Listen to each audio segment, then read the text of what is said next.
Bon, alors, bienvenue à tous. Je vais commencer par présenter les participants à ce débat qui va traiter des deux initiatives agricoles. Donc, tout d'abord, Madame Virginie Cavalli, vous êtes conseillère communale à Lausanne, représentante des Verts libéraux et membre du comité d'initiative roman pour une eau potable propre. Ensuite, Monsieur Francis Aguerre, vous êtes vice-directeur de l'Union suisse des paysans et défenseur du double non. Et puis, Monsieur Jean-Denis Perrochet, viticulteur, initiant et membre du comité pour une Suisse sans pesticides de synthèse. Donc, on va alterner entre des questions que je vais poser moi et puis des questions qui vont nous être posées par des lecteurs tout au long du débat. Donc, je vais peut-être commencer par la première avec vous, Madame Cavalli. Vous êtes derrière l'initiative peut-être la plus controversée, au propre. Donc, en quelques mots, si je résume, votre initiative, vous me corrigerez, mais désire conditionner les paiements directs à 3 critères. Une production sans pesticides, l'obligation d'alimenter ces animaux avec du fourrage produit dans l'exploitation et l'interdiction d'administrer aux bêtes des antibiotiques à titre prophylactique ou de manière régulière. Est-ce que ça, c'est vraiment réalisable? Eh bien, je pense que mon collègue le soulignera aussi. Oui, c'est réalisable puisqu'il y a aujourd'hui énormément d'exploitations qui le font déjà, voire qui vont plus loin. Donc c'est un modèle qui est économiquement rentable et qui est possible. Et puis là, avec le système de paiement direct, on a un moyen d'agir directement sur les effets environnementaux de l'agriculture et de son modèle actuel qui n'est pas durable. Donc agissons. Maintenant, malgré tout, est-ce que ne pas pouvoir acheter du fourrage à la ferme d'à côté, ça paraît pas un tout petit peu exagéré quand même? Alors là, vous prenez le texte mot pour mot.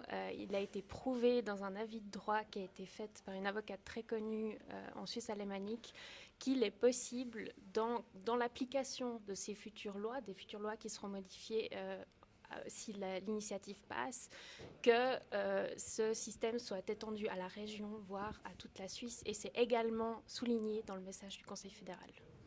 D'accord. Je vous laisserai réagir tout à l'heure, monsieur. Je vais donner la parole tout d'abord en premier à monsieur Perrochet quand même, parce que quand j'ai voulu vous inviter, en fait, votre chef de la communication a tout de suite précisé que elle, ce qu'elle voulait, c'était absolument éviter que vous soyez en fait interrogé en même temps que quelqu'un de l'initiative au propre, parce que il y a ce sentiment que les deux initiatives se confondent et que ça vous porte préjudice. Est-ce que vous voulez réagir là-dessus pour commencer?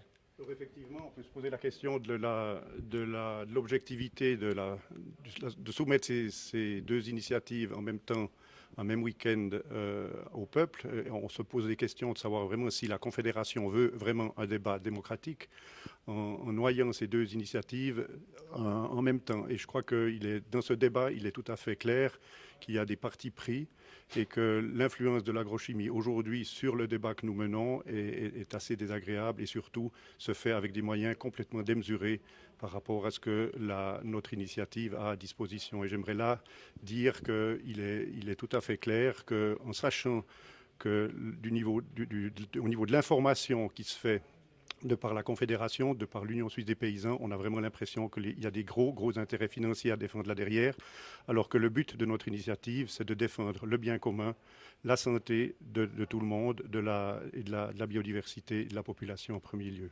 Nous Je aimerions rappelle aussi. juste que donc vous souhaitez interdire tous les pesticides de synthèse, que ce soit dans la production, la transformation et également les importations. Je vous pose une question un petit peu similaire à ce que j'ai posé à Mme Cavalli, mais est-ce que c'est vraiment faisable dans les faits? Écoutez, c'est tout à fait faisable, puisqu'aujourd'hui, 7500 exploitations labellisées en agriculture biologique vont déjà beaucoup plus loin que notre initiative. Nous demandons uniquement la suppression de l'utilisation des pesticides de synthèse, qui sont une famille tout à fait claire dans les outils à utiliser pour l'agriculture actuelle. Donc l'agriculture biologique n'est absolument pas touchée par cela. D'autre part, nous aimerions protéger l'agriculture suisse de la concurrence déloyale qui se fait par des importations non contrôlées au niveau des résidus de pesticides de synthèse. Et il est fondamental que notre initiative est une initiative basée sur la santé, mais nous voulons défendre une agriculture forte en Suisse. Et ça, c'est les deux buts de notre initiative, la santé et l'agriculture. Alors, vous parlez de défendre une agriculture forte en Suisse. Monsieur Aguerre, je vous vois qui vous agitez un petit peu. Est-ce que vous voulez revenir pour commencer sur ce qu'ont dit les deux autres membres de ce débat? Bonjour. Alors, oui, effectivement, il faut différencier les deux initiatives. L'initiative eau propre touche l'article 104 de l'agriculture sur les paiements directs. C'est une initiative qu'aucune organisation agricole en Suisse ne soutient. BioSuisse ne soutient pas au propre, Unitaire ne soutient pas au propre. Et les organisations comme l'Association des petits paysans ou encore les producteurs d'émetteurs laissent la liberté de vote. Donc il n'y a pas de confiance du secteur agricole par rapport à cette initiative. Cette initiative veut limiter les fourrages de l'exploitation.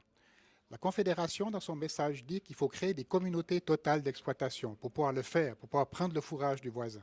La distance est limitée à 15 km. Quand on est à Châteaudet, à 15 km, on ne va pas trouver des céréales pour pouvoir approvisionner ses porcs et sa volaille.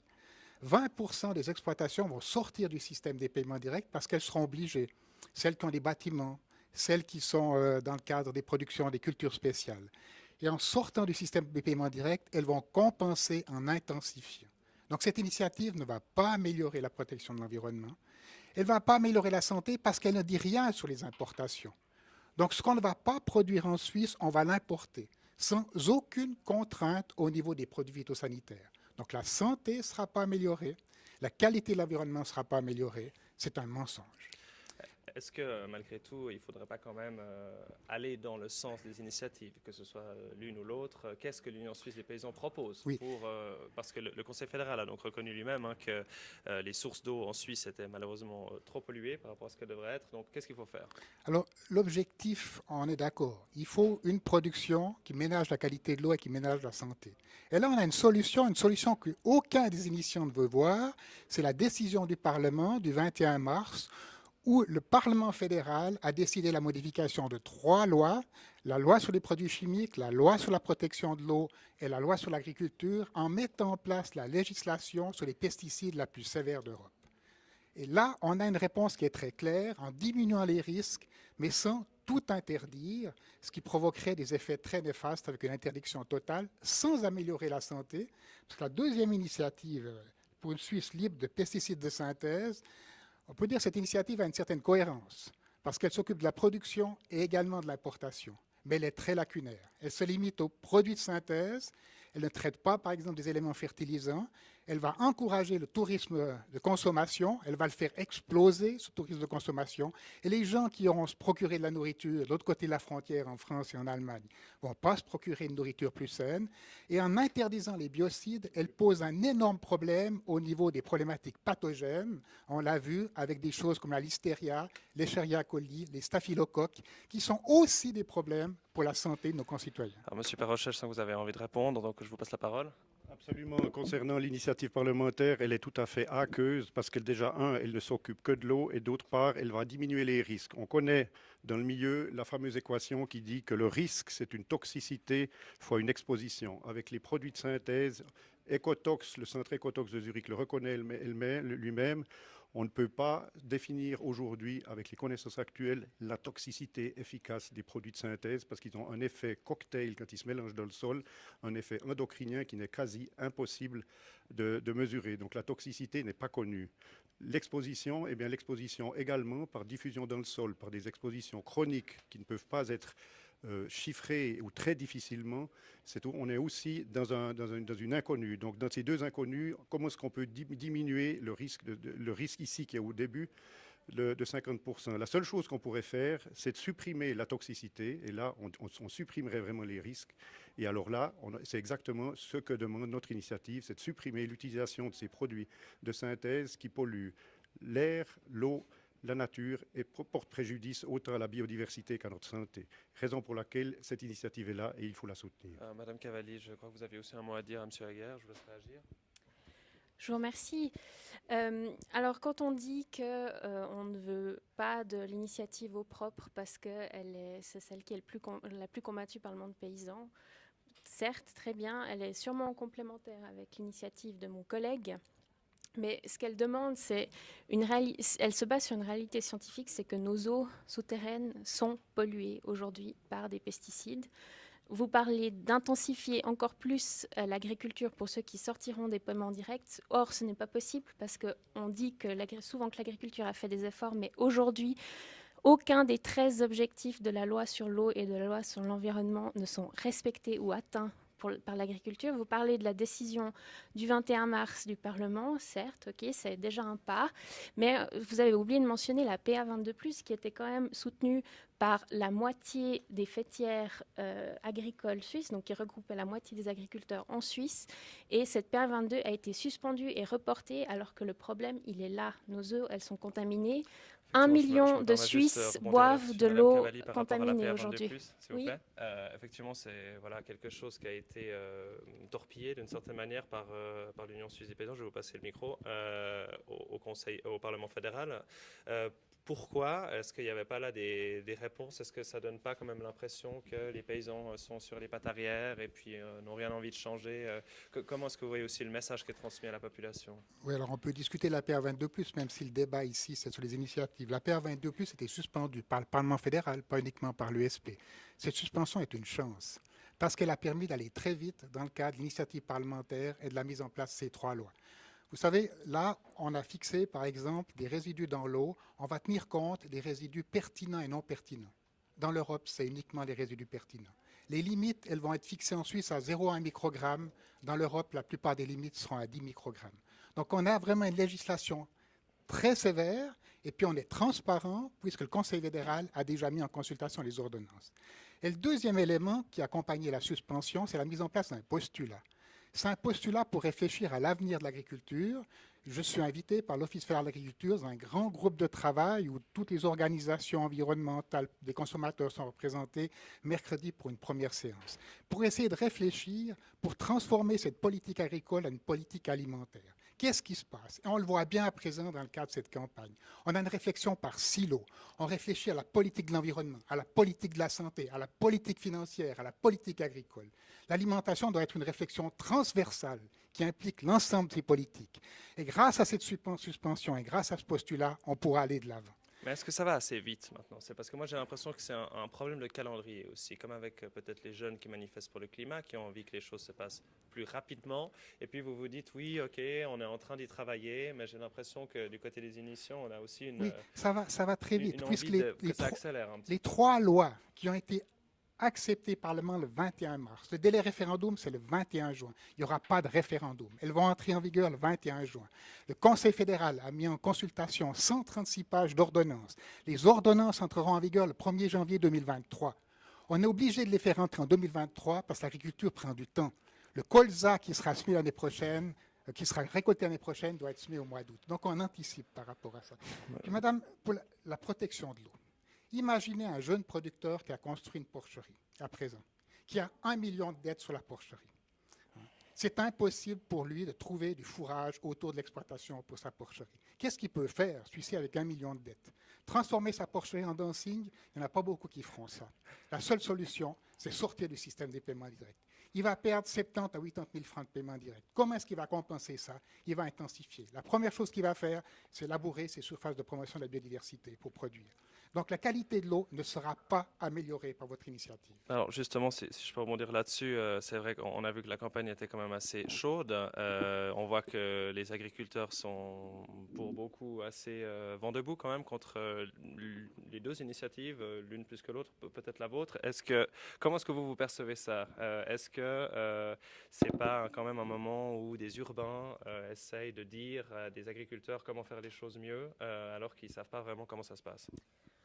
Alors, moi, pendant cette campagne, j'ai parlé à une 50aine d'agriculteurs partout en Suisse romande. Donc, qu'ils soient pour ou contre, ou pour le 2 fois oui, pour 1 fois oui, ou peu importe, qu'ils soient pour ou contre l'agrobusiness, qui trouvent que les personnes de l'USP les défendent ou pas. Et ce qui est très frappant, c'est qu'il n'y a pas une seule personne qui a le même avis. Et puis surtout, dans notre comité, nous avons de nombreux agriculteurs qui nous ont rejoints et qui pratiquent ce qui est demandé par OPROP depuis de nombreuses années. Donc ça prouve que c'est possible. Et puis encore une fois, la situation environnementale l'exige. Je veux dire, depuis 2005, on a interdit 175 substances actives de pesticides, par exemple. Ça signifie que... L'initiative parlementaire demande d'évaluer les risques, mais les risques, on ne les connaît jamais quand on homologue, on ne les connaît jamais vraiment quand on homologue un pesticide, et puis on remarque que des années après, on doit les retirer du marché. Je donne un exemple très concret. L'amiante, quand on a commencé à attaquer l'amiante, c'était pareil. On nous a dit on ne pourra plus isoler nos bâtiments, ni construire de bâtiments. eh bien, l'amiante est interdit et le secteur de la construction se porte très bien. Donc, ce qu'on demande, c'est une évolution, pas une révolution. Et je pense que la transition écologique doit aussi passer par l'agriculture. Monsieur Parochet, vous êtes d'accord?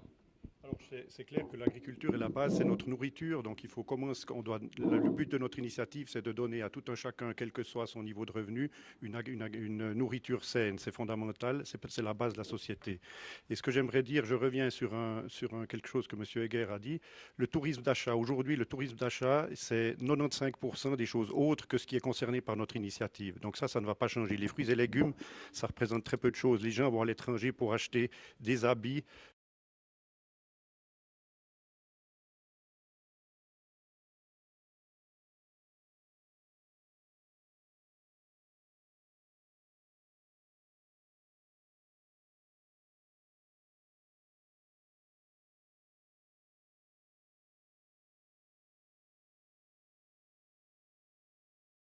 ça, j'en suis persuadé.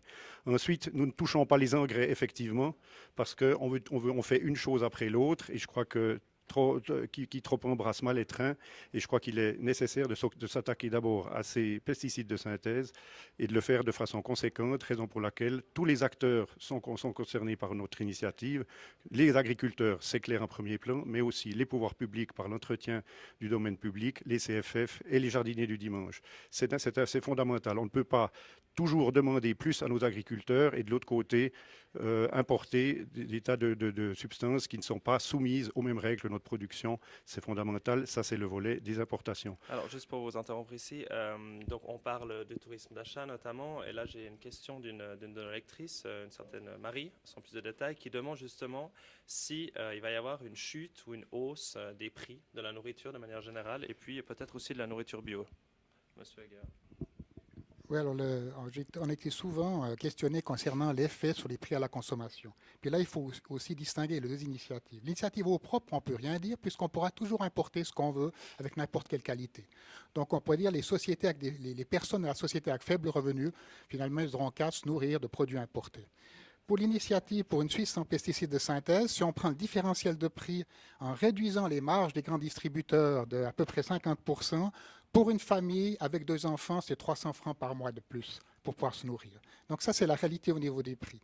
Et puis ce qui est assez intéressant, ces 2 initiatives vont créer une baisse de la production en Suisse. Il n'y a pas de miracle. Vous prenez cette année le colza bio, on a une météo qui est très propice malheureusement à la méligette, qui est un insecte qui pond dans le sol. Les récoltes dans le colza bio, ça ne sera pas 10% des récoltes conventionnelles. Donc tout ce qui manque, on va l'importer à l'extérieur.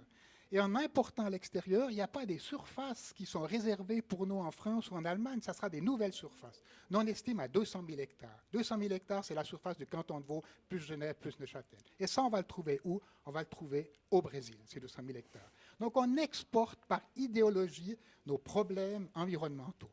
Je pense que ce n'est pas très décent pour un pays comme le nôtre. Ça, c'est... Je vous laisse réagir et après on poursuivra.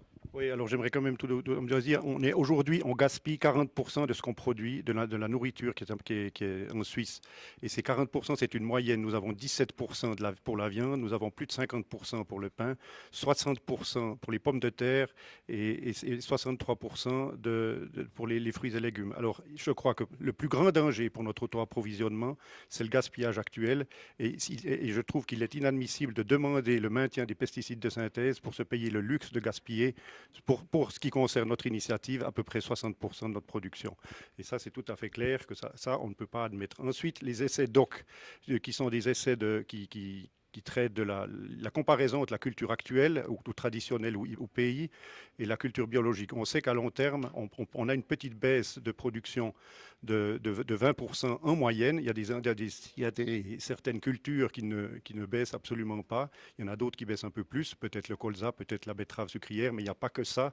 Je rappelle que les cultures vivrières, que sont les céréales et les légumes, ne connaissent pas du tout cette baisse-là.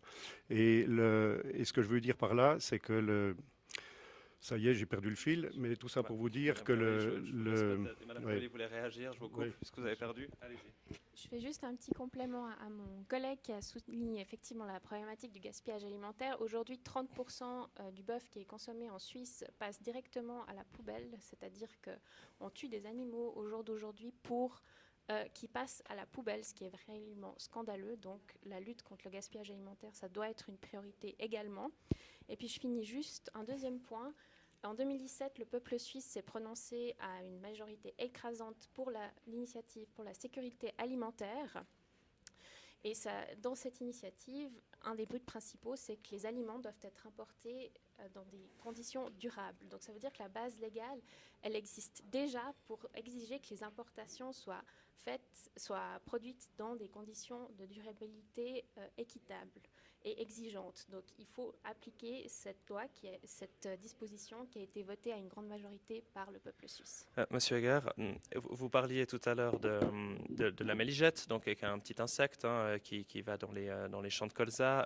Il y a une autre question qui nous est envoyée par un lecteur qui s'appelle Jean-Philippe, qui demande si c'est vraiment viable de produire 100% bio en Suisse pour toute la population. Donc je vous laisse commencer peut-être. Alors, si on veut produire 100% bio, c'est possible, mais il faut changer totalement nos habitudes alimentaires. Ça veut dire qu'il faut de la viande une fois par semaine. Ça veut dire que certains produits, on devra s'en passer. Sur le colza, la betterave sucrière qui produit le sucre, les pommes de terre sont très problématiques. Les rendements moyens des pommes de terre bio, c'est 30% des rendements des pommes de terre conventionnelles. Donc ça sera une certaine disette ou un changement général. Et si je viens sur le gaspillage alimentaire, alors les agriculteurs ont horreur du gaspillage alimentaire parce qu'ils n'ont aucune sympathie de voir les produits pour lesquels ils ont travaillé finir à la poubelle. Mais faites une initiative contre le gaspillage alimentaire. Qu'est-ce qu'il y a dans vos initiatives concernant le gaspillage alimentaire? Il n'y a rien par rapport à ça. Donc il faut être conscient par rapport à cette situation qui est assez problématique. Très bien. Juste, vous disiez que, bon, alors on pourrait produire 100% bio, maintenant ça demanderait des changements sociétaux peut-être. Est-ce qu'au final, c'est parce que vous demandez des changements sociétaux? Je réponds d'abord au gaspillage alimentaire. Notre initiative, le gaspillage sera un outil pour montrer que notre initiative est applicable, monsieur Heger.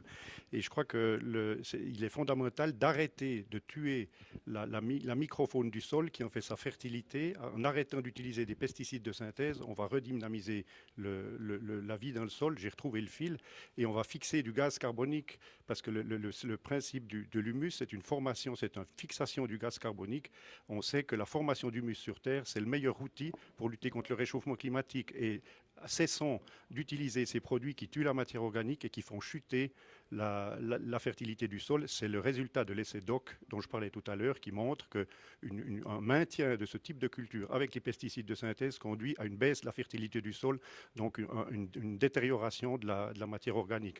Faisons machine arrière, refixons du gaz carbonique, remontons le taux d'humus et le fait que l'initiative sur le CO2 soit votée en même temps que notre initiative sur les pesticides de synthèse, eh bien c'est une excellente idée. Ces deux initiatives sont complémentaires. Et puis pour revenir sur la transition sociétale dont M. Heger parlait, la transition est-ce que sociétale, c'est pas un peu ce que vous demandez aussi, un changement? Absolument, on demande un changement parce qu'aujourd'hui, seules les personnes aisées qui ont un revenu suffisant peuvent se payer une nourriture saine. Et ça, c'est inadmissible. Nous, ce que nous voulons, c'est que l'entrée de gamme soit garantie sans pesticides de synthèse afin que chacun, tout un chacun, quel que soit son niveau de revenu, ait accès à une nourriture saine. C'est fondamental et pour ça, on a un délai de 10 ans, on parle de 2031 et ça, c'est largement suffisant pour aider les agriculteurs qui ont trop investi dans des installations peut-être trop coûteuses, qu'une agriculture du siècle passé que l'on croyait qui est industrielle ou dans une direction industrielle et que l'on croyait possible et durable, eh bien, il faut qu'on aide ces agriculteurs à faire la transition.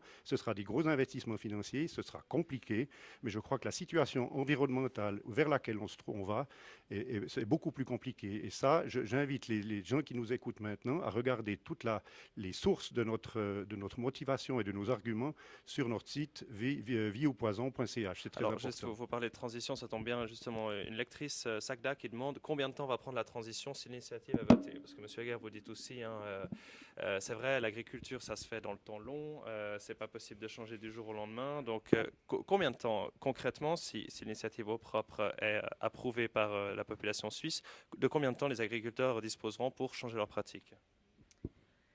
Eh bien, de 8 à 10 ans, pour être exact, c'est une transition. Et puisqu'on parle très peu de texte de l'initiative, parce qu'on se concentre beaucoup sur le débat des pesticides avec l'initiative défendue par mon collègue M. Perrochet, c'est que dans cette initiative, c'est un paquet de mesures. C'est-à-dire qu'il y a une aide à l'investissement pour les agriculteurs, on parle de sortie des paiements directs, mais on ne va pas prendre 1 centime aux 3 milliards qui sont investis chaque année par les contribuables dans notre agriculture, parce qu'on veut maintenir cette agriculture et on veut aider les agriculteurs à faire cette transition.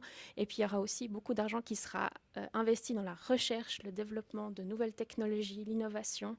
Et ça, c'est une chance pour la Suisse. Ça veut dire qu'on sera de nouveau pionnière comme on a été souvent par le passé.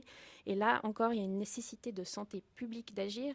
Et je rebondis juste sur une remarque qui a été faite par mon collègue. On parle souvent de nourriture locale, qu'on veut supprimer la nourriture locale, mais aujourd'hui, pour produire toute la viande et les œufs qu'on produit en Suisse, on importe 1,2 million de tonnes de fourrage par année de l'étranger. Alors, est-ce que c'est vraiment de la viande suisse ? Je me pose un peu la question. Monsieur Aguerre, je vais vous laisser rebondir, si vous voulez bien lui passer le micro. Combien de temps, cette même question que j'ai posée aux deux autres personnes ici, combien de temps est-ce que ça va prendre, cette transition ? Est-ce qu'au final, si transition il y a, ce que vous ne souhaitez pas, est-ce qu'elle est quand même, est-ce que c'est pas faisable ? Simplement, ça prend beaucoup de temps ? Alors, on souhaite cette transition. On n'a pas entendu ces votations pour s'engager. On a réduit les taux d'utilisation de pesticides de 40% les 10 dernières années, les antibiotiques de 50% les 10 dernières années. Donc on est dans un processus, on va continuer le processus. Mais les exigences fixées de 8 ans et 10 ans sont très très courtes. Et d'ailleurs, avec 10 ans, l'initiative demande au Conseil fédéral d'agir immédiatement par ordonnance. Donc en réalité, on n'aura pas 10 ans pour la mise en place de ces éléments-là. Quand on sait que la recherche variétale, pour trouver des nouvelles variétés, c'est 10 à 15 ans pour les obtenir, donc en 10 ans, ça va être très difficile, d'autant plus qu'on n'a encore pas la base légale, on n'a pas les ordonnances, on n'aura rien avant 2005, 2006, 2007, dans le cadre de la mise en place des procédures. Donc ça prendra beaucoup de temps. Maintenant, vous avez parlé de l'humus, du CO2 dans les sols, tout ça. Mais il faut soutenir l'initiative parlementaire qui, elle, encourage la fumure, qui encourage l'utilisation des engrais de ferme, qui permettront d'améliorer les taux d'humus dans les sols. Et si vous regardez les ordonnances qui ont été mises en consultation, il y a différents programmes qui vont encourager la production d'humus dans le sol. Et un élément dont vous parlez peu, c'est que par vos initiatives, vous voulez interdire aussi les biocides. Les biocides, dans le secteur de la transformation, du stockage, du commerce, vont nous poser d'énormes problèmes, cette interdiction, et risque d'augmenter le gaspillage alimentaire à ce niveau-là. Il y a beaucoup de choses auxquelles je dois répondre. Il faut que je prenne des notes, là, parce que je n'arrive plus à suivre avec ce que M. Heger nous dit. Les biocides, il y a toute une chaîne de production labellisée bio qui reste absolument en fonction. Ça a été convenu dès le départ, avant même le dépôt des signatures. Il était tout à fait clair que toute la chaîne de production biologique, labellisée biologique, n'était pas touchée. Ensuite, concernant la baisse de... Ah, ça y est, je ne vois plus, je n'ai pas noté juste. Mais ce que vous dites concernant la baisse de productivité, mais je parle de la délocalisation des places de travail et ces choses-là, c'est étonnant que tout d'un coup, l'Union suisse des paysans qui a signé pendant de nombreuses années des accords internationaux de libre-échange sur les produits agricoles, tout d'un coup s'inquiète des places de travail. Il ne s'inquiète pas, par exemple, du fait que 2/3 des boulangeries ont disparu des campagnes ces 50 dernières années, tout comme le 90% de la population rurale. Et ça, je trouve que ça, c'est un signe que tout le lobby agricole, agro-industriel se développe et se stabilise grâce au détriment de la population agricole qui aujourd'hui, la population est tout à fait dépendante de l'agrochimie. Et nous devons absolument, c'est le but de notre initiative, de libérer l'agriculture du joug que l'agrochimie pose sur elle. Je regrette. Si j'ose faire réagir M. Heger à ceci, parce que c'est vrai que donc, vous faites partie de l'Union suisse des paysans qui dit souvent quand même représenter la paysannerie. On se rend compte que BioSuisse, par exemple, soutient l'initiative défendue par M. Perrochet. Est-ce que vous défendez vraiment le monde paysan ou est-ce que vous défendez une certaine vision du monde paysan, peut-être plus bourgeoise ? Alors, on défend le monde paysan. On est une organisation qui est très démocratique. D'abord, on est une fêtière. BioSuisse est membre de l'Union suisse des paysans. Si on prend dans le présidium de l'USP, on a un président et 3 vice-présidents, 4 personnes. 3 sont des producteurs bio. Donc on a une ouverture qui est générale, on est très démocratique pour toutes nos grandes décisions. On réunit la Chambre suisse d'agriculture, donc une centaine de personnes qui sont des paysans et des paysannes et qui se prononcent par rapport aux décisions qui sont mises en place.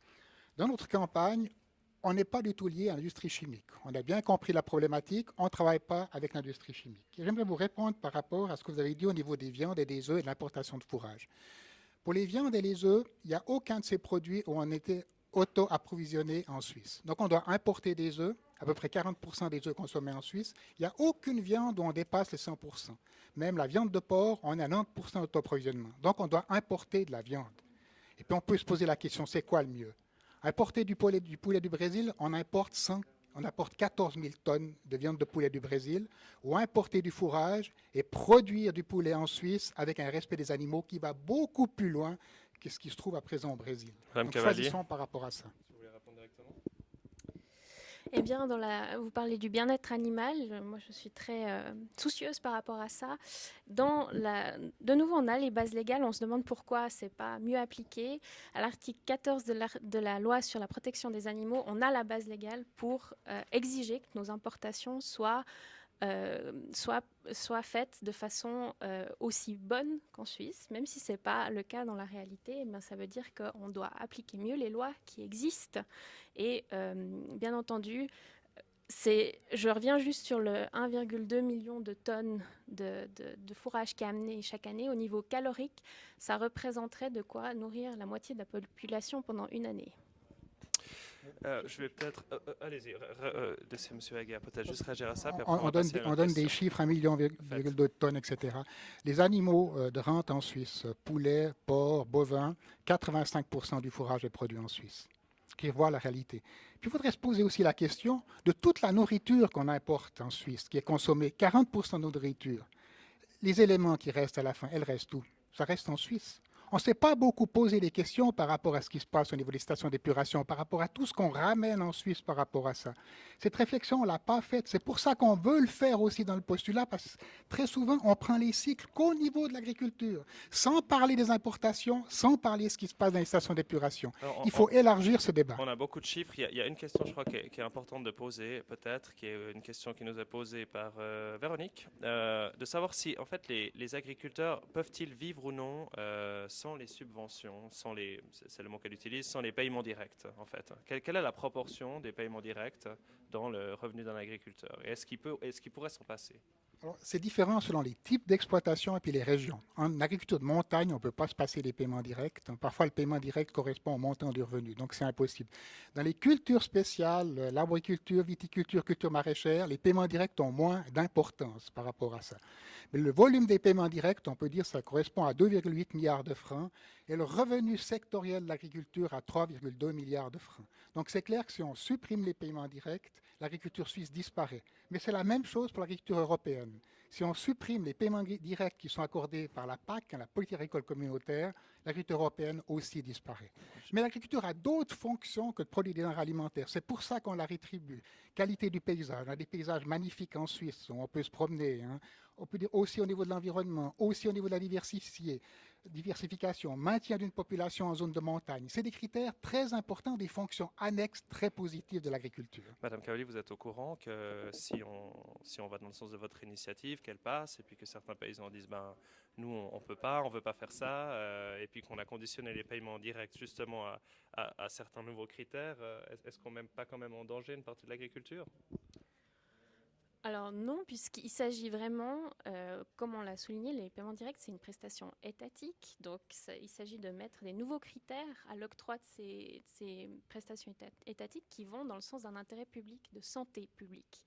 Donc à ce moment-là, comme je l'ai dit avant, on ne prend pas un centime de ces 3 milliards qui sont accordés à l'agriculture chaque année, mais on les réaffecte à une agriculture qui est durable et qui est bonne pour l'ensemble de la population.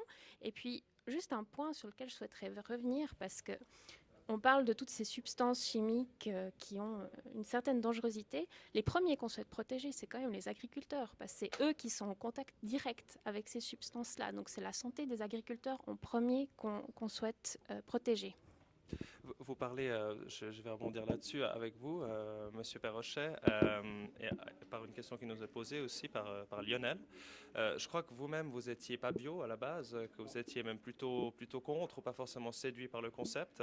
Lionel demande qu'est-ce qui, en fait, pourquoi certains agriculteurs ne passent pas au bio alors que le bio ramène plus d'argent, alors que le bio est plus sain. Qu'est-ce qui vous a fait changer d'avis, vous? Eh ben, moi, c'est un constat de santé avec le temps, avec tout ce qui s'est passé. Ce qu'on constate quand on travaille la vigne en fonction avec des produits qui sont des produits de synthèse et qui sont toxiques aussi pour l'environnement. Les produits systémiques utilisés en viticulture le sont, on le sait.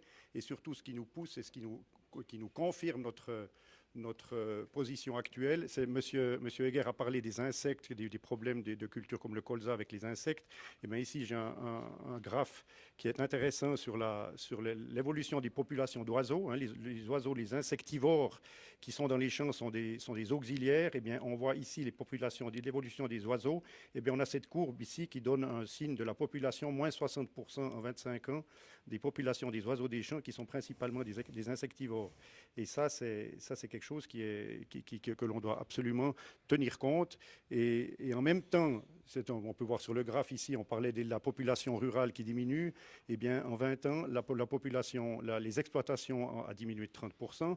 Et ça implique aussi, ça c'est pour les insectes et l'environnement, pour les auxiliaires de l'agriculture. Mais il y a aussi notre initiative, comme je disais, est une initiative de santé.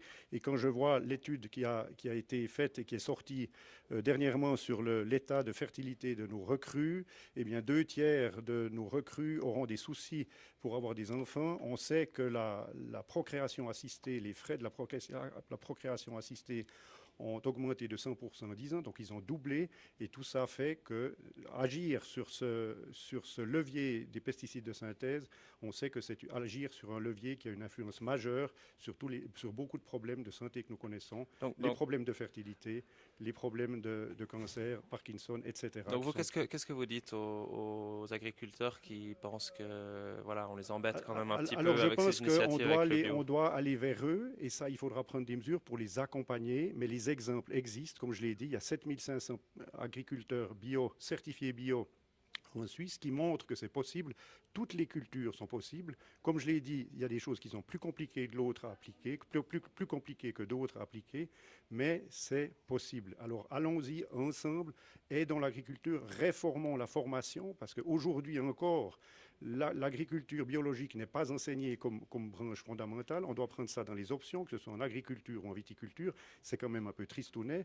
Et à l'heure actuelle, il est fondamental qu'on ait un accompagnement d'une façon claire et déclarée. Ce n'est pas l'objet de notre initiative, parce que le fait d'arrêter de travailler avec les pesticides de synthèse nous amènera à des réflexions sur le sujet. Je vais juste laisser M. Heger réagir, peut-être aussi sur la formation. C'est intéressant. Comment nos paysans sont-ils formés aujourd'hui? Oui, comme ancien directeur d'une école d'agriculture, l'enseignement, c'est quelque chose qui me tient à cœur. De vouloir faire une séparation, par exemple, au niveau du certificat fédéral de capacité entre les bio et le non-bio, c'est la plus grande erreur qu'on pourrait faire. Pourquoi?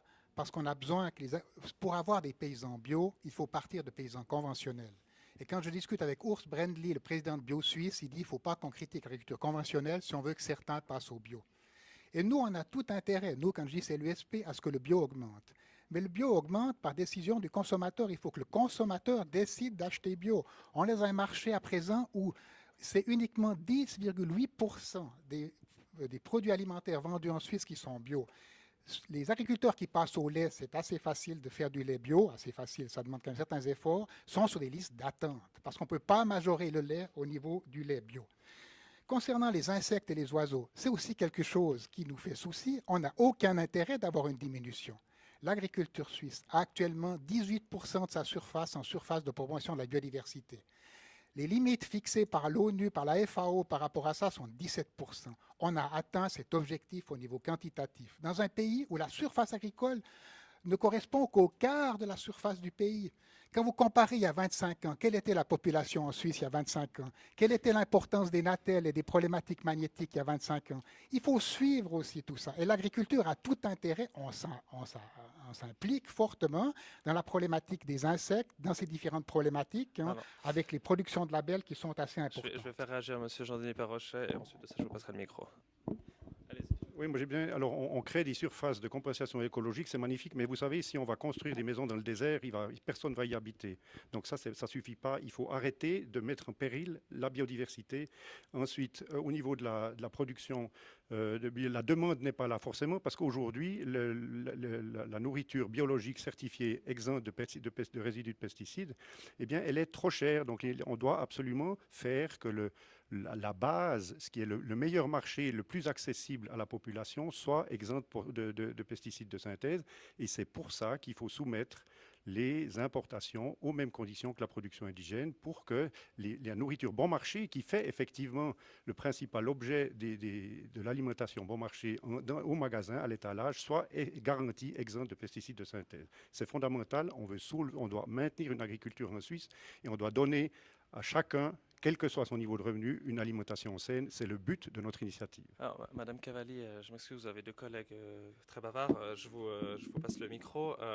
Est-ce que vous êtes d'accord, pas d'accord? Est-ce que, aussi au niveau des importations, c'est intéressant, l'initiative Eau propre, elle ne traite pas du tout de ça, vu qu'elle parle uniquement des paiements directs. Est-ce que justement, ce n'est pas quand même un aspect qui prétérite avant tout les paysans?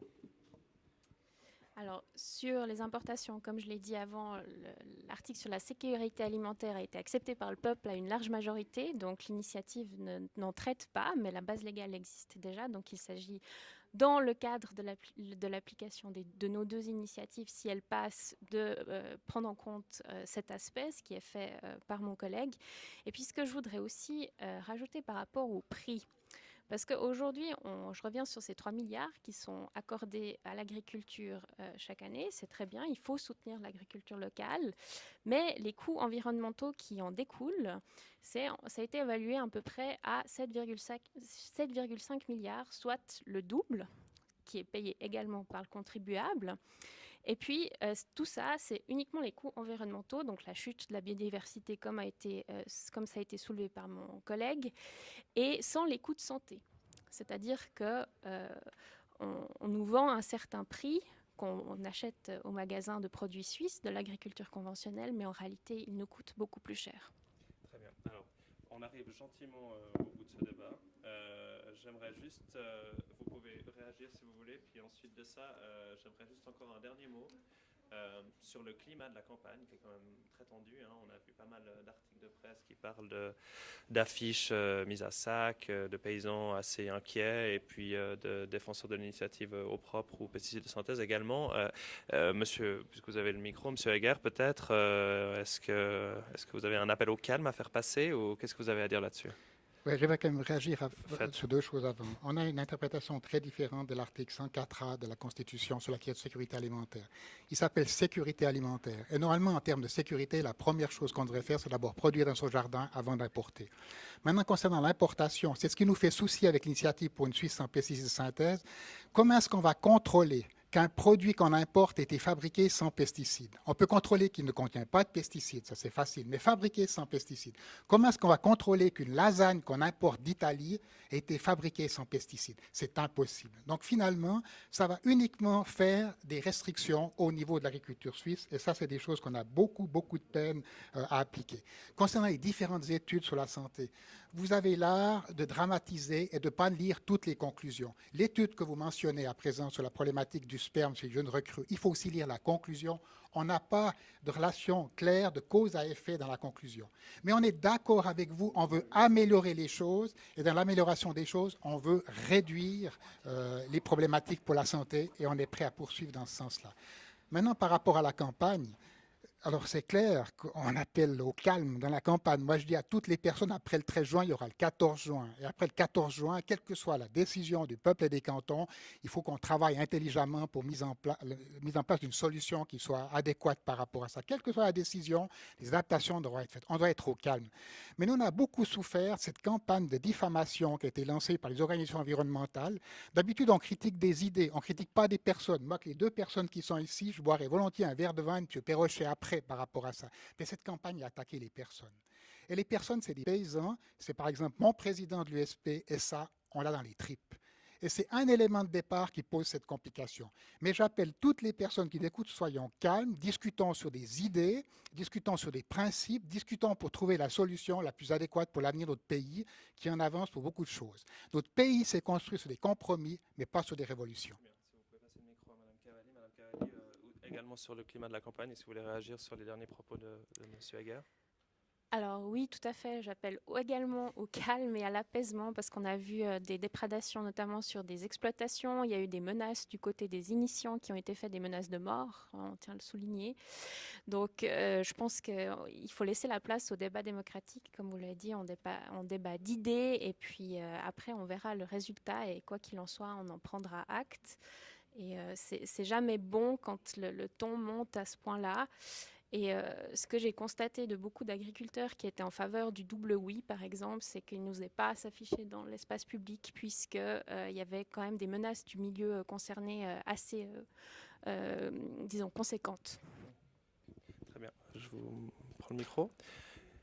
Merci. Et Monsieur Perrochet, peut-être sur la campagne. Et je sens que vous allez réagir aussi sur ce qu'a dit M. Heger. Mais oui, parce qu'il est clair, donc sur la campagne, je dénonce alors toute forme de violence et en ayant des couleurs de campagne plutôt vertes, comme sont nos affiches, on a l'impression d'être de toute façon un peu plus calme que le rouge qui nous vient en face. Maintenant, j'aimerais juste réagir aussi sur le fait de l'information. On parle de débat démocratique. Il serait souhaitable quand même que l'information soit juste et quand il y a de la désinformation, comme on a dans la publication ici de l'Union suisse des paysans sur des textes qu'on voit pratiquement tous les 2 jours dans la presse locale. Ici, vous avez un superbe graphe qui montre, qui émane de l'Office fédéral de l'agriculture, c'est signé ici en bas, où on voit la progression des produits utilisés dans l'agriculture biologique, c'est louable, une baisse des produits utilisés dans la production intégrée. Par contre, il manque une 3e courbe qui est justement le sujet de notre initiative, c'est la constante de l'utilisation des produits de synthèse qui sont effectivement le problème que nous rencontrons aujourd'hui avec l'environnement, avec la santé publique, avec ces problèmes endocriniens. Et ici, effectivement, on sait qu'on n'est pas les seuls, que les produits de synthèse ne sont pas les seuls objets, mais c'est une cause majeure, je le répète, une cause majeure de la cause de ces projets. Et nous, avec notre initiative, nous agissons sur une cause majeure du problème. Alors, Monsieur Perrochet, on va arriver au bout de ce débat. Donc, je propose maintenant que chacun, en 30 secondes, explique l'un après l'autre pourquoi est-ce qu'il faut voter pour votre initiative. Monsieur Perrochet, vous avez le micro en main. Je vous laisse commencer de manière assez brève, si possible. Alors, pour la santé de l'environnement, pour la santé de nos enfants et de leurs apprévenants, il faut absolument qu'on se sépare de ces poisons en votant oui le 13 juin pour l'initiative pour une Suisse libre de pesticides de synthèse. Merci. Madame Cavalli, après vous. Beaucoup de producteurs le démontrent déjà aujourd'hui. Il est possible de se passer de produits de synthèse et d'antibiotiques à titre préventif. Investissons dans notre avenir à toutes et tous et surtout soutenons nos agriculteurs pour réaliser cette transition. Et Monsieur Heger, s'il vous plaît. Alors, il faut faire confiance aux agriculteurs parce qu'ils n'ont pas attendu ces initiatives pour s'adapter au contexte actuel. Ça, c'est assez important. Et puis, il faut être conscient qu'on a la solution. Et c'est ça un élément positif. Cette solution, c'est ce que le Parlement fédéral a décidé le 21 mars dernier en mettant en place une législation sur les pesticides qui est la plus restrictive en comparaison européenne. Et ça va nous permettre d'aller de l'avant dans l'intérêt général de notre société. Merci beaucoup. Voilà, je crois qu'on a fait le tour du débat. Merci beaucoup de nous avoir suivis et bonne fin de journée.